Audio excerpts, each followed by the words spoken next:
एक चेला की चतुराई। स्वागत है आप सभी का हमारे धार्मिक वार्ता यूट्यूब चैनल पर। साथियों, इस वीडियो में आज चर्चा करेंगे कि इंसान अपनी चतुराई से एक दूसरे को बेवकूफ़ कैसे बनाते हैं। इस वीडियो से आपको ये सीख मिलेगी कि भविष्य में कभी भी आपके साथ ऐसी घटना हो तो आप उससे सतर्क रह सकते हैं।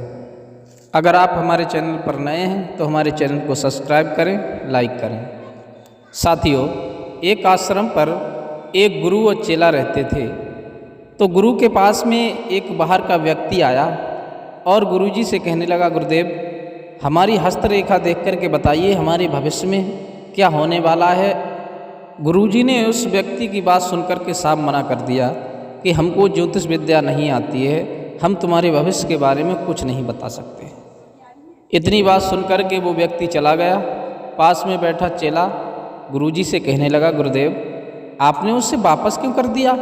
आप तो जानते थे ज्योतिष के बारे में, आप बता देते उसे। गुरुजी कहने लगे, मैं किसी को नहीं बताता, किसी के भविष्य के बारे में नहीं बताता, क्योंकि इंसान को अगर कोई बात बताओ तो उसे उस बात की चिंता हो जाती है। वो घटना तो उसके जीवन में घटेगी, चाहे बताओ या ना बताओ।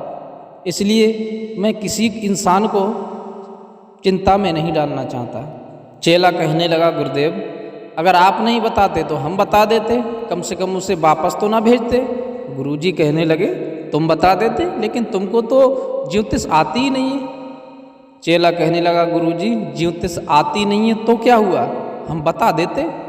सिंपल सी बात है, कोई व्यक्ति अगर भविष्य के बारे में पूछने आए, सबसे पहले उसके हाथ को गौर से देखो और गौर से देखने के बाद उससे कहो कि तुम्हारा कभी कभी महीने में 1-2 बार पेट खराब रहता है। जायज़ सी बात है दोस्तों, अगर इंसान का पेट तो कभी ना कभी खराब होगा महीने 2 महीने में। दूसरी बात, उस व्यक्ति से ये कहो, उसके हाथ को फिर गौर से देखो और ये कहो कि तुम बचपन में एक बार गिरे हो। अब इंसान सोचेगा कि कब गिरे हैं, कब गिरे हैं, अरे बचपन की बात है, याद नहीं होगी। हाँ, गिरे तो होंगे महाराज, ये बात तो सही है।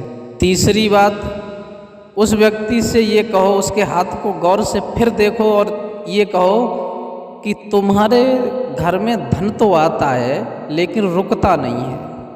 इंसान एकदम कहेगा कि हाँ महाराज, ये बात तो बिल्कुल तुमने सही बताई कि पैदा तो हम बहुत करते हैं लेकिन धन रुकता नहीं है। अब साथियों, ये बताओ कि धन किसके पास रुकता है? भाई, जिसके पास जो पैदा होता है वो खर्चा भी होता है। जिसके पास रुक गया धन, फिर उससे बड़ा धनवान कौन है? आदमी एकदम चौंक जाएगा कि हमारा ये तो बिल्कुल सही बात है, कमाते तो बहुत हैं लेकिन घर में धन रुकता नहीं है। चौथी बात, उसके हाथ को फिर गौर से देखो और उससे कहो कि तुम तो सबकी नेकी करते हो, सबकी भलाई करते हो, दूसरे का अच्छा सोचते हो, लेकिन इंसान तुम्हारे बारे में बुराई सोचता है। सामने वाला व्यक्ति ये कहूँगा, महाराज बिल्कुल सही बात कही तुमने, हम तो सबके बारे में अच्छा सोचते हैं, अच्छा करते हैं, लेकिन इंसान हमारे बारे में बुरा ही सोचता है। ये बात तो बिल्कुल तुमने धरी सी बताई। बस महाराज, सिंपल सी बात है, बता दी ज्योतिष। साथियों, इस वीडियो से ये सीख मिलेगी कि इंसान झूठी बातों में एक दूसरे को कैसे बेवकूफ़ बना करके ठगते हैं। तो भविष्य में कभी भी आपके साथ ऐसी घटना हो तो उस पर गौर